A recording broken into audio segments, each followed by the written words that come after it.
Welcome to Behind the Business Scene, presented by Amato Media, and your host, Ryan Amato. Hey there, Ryan Amato from Amato Painting in Easton, Pennsylvania. Today I want to talk to you about the construction business, the painting business more specifically, and anxiety. So first we want to let everybody know out there that you're obviously not alone. Well, I did a podcast maybe 2 years ago, 3 years ago, and I had a lot of response from other businesses, other business owners who share in these same strange, weird feelings that I have. So, my story is I run a painting business, interior, exterior painting, power washing, epoxy floors, and whatnot. So, there's a lot of pressures. There's some stress, but I really enjoy working, so that's not really where anxiety stems from for me. Anxiety also doesn't mean that you have a mental disorder. Anxiety and panic attacks are, although very scary, they are feelings. First, I want to say a great place to go that has really helped me is, if you just Google it, is the Dare app. And Michelle Cavanaugh is in that Dare app. You can also schedule, this is unpaid, by the way, you can schedule a virtual meeting with her, and she can certainly help you out. So, as long as I can remember back, I think I was 18 years old, started having these weird feelings. I didn't even know what stress was. I went to the doctor, and they said, "Are you stressed about anything?" I literally had no idea what stress was.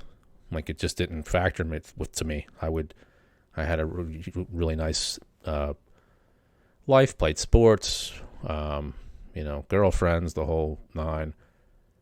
But every once in a while, I'd have these weird feelings, like you were on fire. That's all I can explain it. You would get really hot, maybe really itchy. So, the first thing that they want to do is teach you relaxation techniques, which are all good. And I'm going to get into what I do to alleviate a lot of these problems. Moving on, I was 18, probably 18 to 19, 20. Then it went away for a long time. And then about 24, 25, woke up in the middle of the night with just an intense, I guess it was a panic attack, sweating, hot, chest pounding. So what's your first initial reaction? And I'm sure anybody who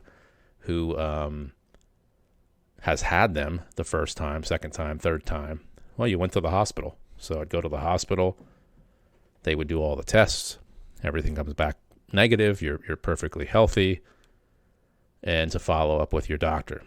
They follow up with the doctor.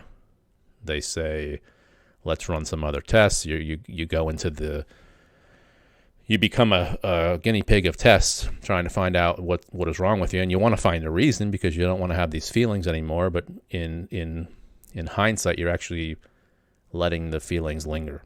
So if you've had a panic attack before, you know that you become afraid of the feeling. You don't want to have that feeling again. So you're always on guard. You're tense. You're the gatekeeper of these feelings. You don't want to have them come on, so you start to develop all these little, methods and rhythms and things to avoid and places to avoid. Oh boy, you don't want to go back to that place you had a panic attack because maybe that's where they happen. You may latch on to somebody who, while you're with that person, they don't happen. You may carry things with you, that you feel if you don't have that thing with you, you're going to have one. And they can manifest in many different ways. You could be afraid of being inside an elevator. You could be afraid of heights. You could be afraid of traveling. You can be afraid of anything. So, you go down that road. At that point, I had went to my own doctor. He gave me some medication that only squashes the feeling. It doesn't really end them. So remember, you're only masking the feeling. and I had side effects from other medications that I didn't want to take medication. And if there's, you guys are all on your Facebooks and Instagrams, you see, if you search one time for anxiety or panic attacks, you're going to get every little gadget known to man sent your way.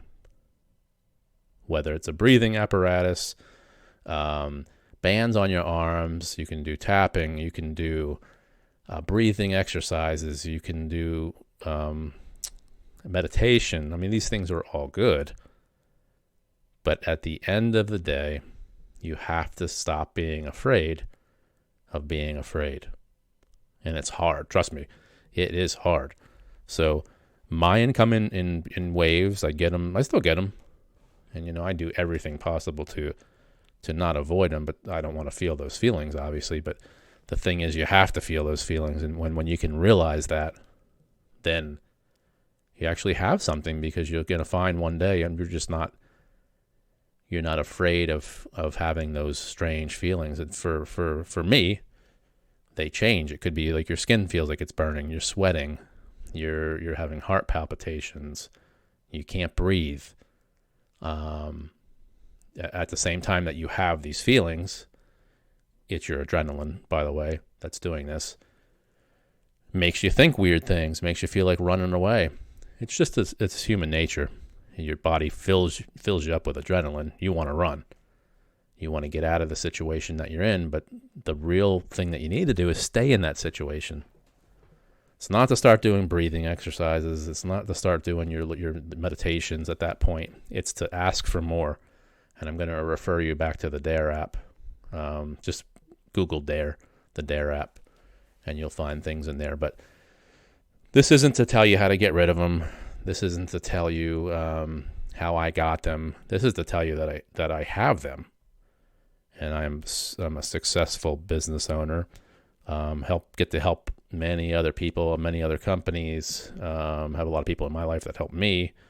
It's to tell you that there's so many other people. Trust me when I tell you, there are so many other people who have the anxiety or the panic attacks or depression or whatever it may be.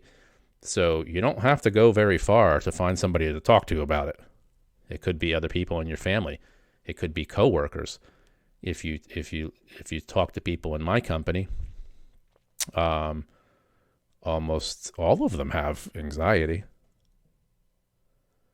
Now, panic attacks are a little more severe, and trust me, you don't want that. You don't want those feelings, but they happen, and they're only feelings. So the gist of this is to say, no matter what your company is, no matter what you do for a living, there's somebody else who's sharing the same thing that's going on with you. So feel free to reach out to other people. There's no need to be afraid. I highly recommend if you want to call it overexposure or exposure therapy or CBT therapy is also awesome.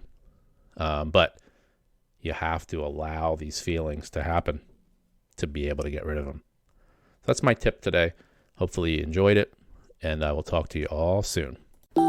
Hey everybody, thanks for listening to my podcast. If you're looking for social media content for your contracting business, painting contractors, carpenters, electricians, any type of contractor, please check us out on Instagram at Amato Media, or check us out on LinkedIn. We can definitely help you all out. So have a great day.